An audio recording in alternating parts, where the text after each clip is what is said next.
Part 2 తాండవం hit అయిందా ఫట్ అయిందా ఒక్క మొక్కలో చెప్పంటే ఇప్పటికిప్పుడు దాన్ని అయితే మనం డిసైడ్ చేయలేం. ఇప్పటికీ ప్రీమియర్సే పడ్డాయి. మహా అయితే మార్నింగ్ షోస్ పడి ఉంటే సాయంత్రం దాకా వెయిట్ చేయండి. ఖచ్చితంగా దాని గురించి మనకు మంచి క్లారిటీ వస్తుంది అనమాట. ప్రస్తుతానికైతే మిక్స్డ్ నడుస్తుంది ఫ్రెండ్స్. మ్యాక్సిమం ఇప్పుడంతా కూడా ఫ్యాన్సే వెళ్ళారు. బోయపాటి సీను మన బాలయ్య బాబు గారు అంటే ఇవే ఉంటాయి ఎక్స్పెక్టేషన్స్, ఇంతకు మించే ఉండవు. ఓవర్ ఫైట్స్ ఉంటాయి, ఫిజిక్స్ని కెమిస్ట్రీని అన్ని పక్కన పెట్టి మన బ్రెయిన్ తీసేసి అవతల పడేసి థియేటర్లోకి వెళ్ళి కూర్చోవాలి. కానీ చాలామంది బ్రెయిన్ వాడుతున్నారు అనమాట.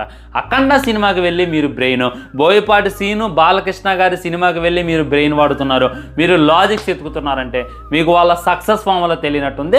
ఒకసారి రివిజన్ చేయండి. అప్పుడు ఎప్పుడు వచ్చినటువంటి సింహ, లెజెండ్, అఖండ అవి రివిజన్ చేసి చూడండి. ఆ తర్వాత మీకే పిచ్చ క్లారిటీ వస్తుంది అనమాట. కాకపోతే దీంట్లో కొద్దిగా లిమిట్స్ దాటిండు. కొన్ని లిమిట్స్ ఉంటాయి, కొన్ని బార్డర్స్ ఉంటాయి.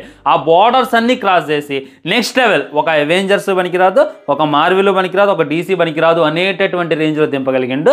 దానివల్ల కొంతమంది జీర్ణించుకోలేకపోతున్నారు. న్యాచురల్ ఆడియన్స్కి ఎక్కడం కొద్ది కష్టమే. కానీ వీటికి అలవాటు పడ్డోళ్ళు అయితే వామ్మో అని చెప్పి ఉర్రోతలోకి, దాంట్లో అయితే డౌట్ లేదు. ఆల్రెడీ దీనికి వివరిస్తూనే ఫుల్ డీటెయిల్తో ఒక వీడియో చేశా. వరస్ట్ అంటున్నారు, హిట్ ఆఫ్ ఫట్ అని. కింద కనబడుతున్న లింక్ క్లిక్ చేయండి, ఆ వీడియో చూడండి, మీకే మంచి క్లారిటీ వస్తుంది.